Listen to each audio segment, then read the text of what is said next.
पिछले वीडियो में हमने जाना था अगर किसी को एक्यूट डायरिया हो जाता है, पतले पतले दस्त पानी की तरह हो रहे हैं तो उसको कैसे ट्रीट किया जाता है। आज अपने इस वीडियो में जानेंगे अगर किसी को डायरिया के साथ में हाइपोटेंशन की प्रॉब्लम हो गई है, यानी कि उसको पतले दस्त हो रहे हैं, उसके साथ ही उसको हाइपोटेंशन की कंडीशन है कि उसका बीपी बहुत ही ज्यादा लो हो गया है। तो इस कंडीशन में उसको क्या देना चाहिए, कैसे इलाज किया जाता है ऐसे पेशेंट्स का, तो यही सब जानने वाले हैं, तो वीडियो को पूरा देखें। सबसे पहले बात करेंगे जो हाइपोटेंशन होता है डायरिया में होता क्यों है। जैसा कि आप सभी लोग जानते हैं, जब भी किसी को डायरिया बनता है तो इस कंडीशन में जो वाटर होता है, फ्लूइड होता है हमारी बॉडी का, वो बहुत ही तेजी से लॉस हो जाता है, निकल जाता है। जब भी पतले दस्त होंगे पानी के जैसे तो फ्लूइड निकल जाएगा, इसके साथ ही उल्टियां भी होने लगती हैं। उल्टियां होने से भी फ्लूइड का लॉस होता है और पेशेंट का बीपी लो हो जाता है। जब भी ऐसा पेशेंट आपके पास आता है तो सबसे पहले उसके वाइटल जरूर चेक करें, उसके बाद ही इलाज करें। वाइटल जैसे कि आपको पल्स ऑक्सीजन तो चेक करना ही, इसके साथ में आपको बीपी चेक करना होता है। अगर पेशेंट का बीपी जो डायस्टोलिक होता है वो 40 है, 50 है, और जो साइस्टोलिक होता है वो 80 और 90 है, तो इसको आप हाइपोटेंशन कहेंगे और पेशेंट को एडमिट करेंगे। अगर उसको आप मेडिसिन देते हैं ओरली और घर भेज देते हैं तो पेशेंट ठीक नहीं होगा। हो सकता है उसको मेडिसिन लेने के बाद और भी ज्यादा प्रॉब्लम हो जाए, क्योंकि ओरल मेडिसिन जो भी पेशेंट्स होते हैं दस्त लगते ही है और वो ले नहीं पाते, खा पी नहीं पाते हैं, जिसकी वजह से वोमिटिंग शुरू हो जाती है और पेट में दर्द शुरू हो जाता है। पेट में दर्द, ऐंठन होती, मरोड़ जैसी होती है, और जब भी फ्लूइड लॉस हो जाता है तो डिसेंट्री होने का खतरा रहता है, यानी कि पेचिस या फिर आंव बन जाती है। ये ग्रीन कलर की या फिर रेड कलर की आंव बन जाती है, जो कि इन्फेक्टेड इंटेस्टाइन्स होती हैं। इस वजह से लोगों में प्रॉब्लम होती है।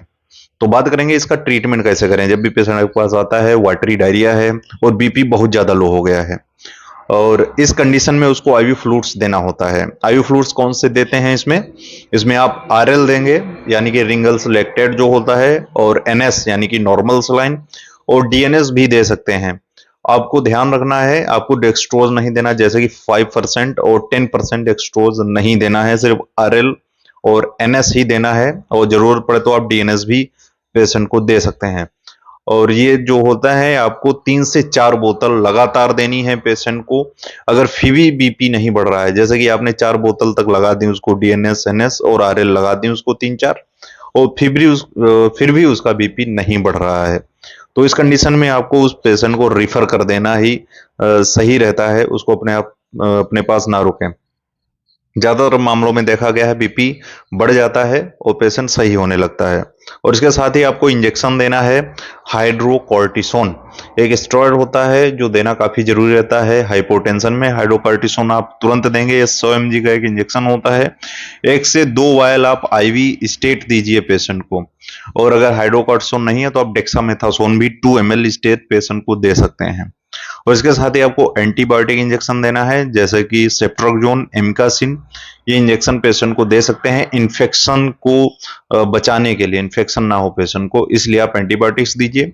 और इसके साथ ही आपको आईवी देना है मेट्रोनिडाजोल, मेट्रोजिल करके आती है। ये 400 mg की 100 ml की बोतल होती है, दिन में 3 बार टीडीएस में इसको देना होता है।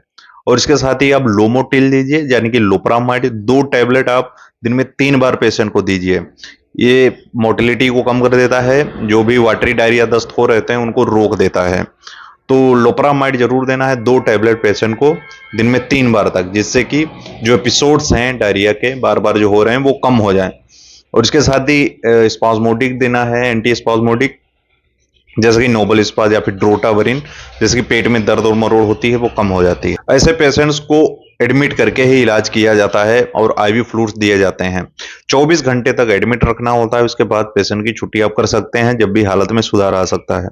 और कितने तक दे सकते हैं? 24 घंटे में 8 से 10 बोतल तक मरीज को लगाई जा सकती हैं, क्योंकि दस्त जो होता है, अगर 1-2 बार भी होते हैं पतले दस्त तो भी फ्लूइड लॉस बहुत ही जल्दी हो जाता है। 1-2 बोतल आपने लगाई वो किसी काम की नहीं है। तो आई फ्लूइड्स दें, बीपी चेक करें, बराबर चेक करते रहें, और वाइटल्स चेक करते रहें। तो दोस्तों आज के लिए इतना ही। आपको समझ में आया होगा अगर पतले पतले दस्त हो रहे हैं और हाइपोटेंशन हो गया है तो इसमें क्या करना चाहिए, कौन सी मेडिसिन दी जाती हैं। इससे रिलेटेड और भी ज्यादा जानकारी चाहते हैं, किसी और बीमारी के बारे में जानना चाहते हैं, किसी और मेडिसिन के बारे में जानना चाहते हैं, कमेंट करके बता सकते हैं। इंस्टाग्राम मुझे फॉलो कर सकते हैं, मैसेज कर सकते हैं।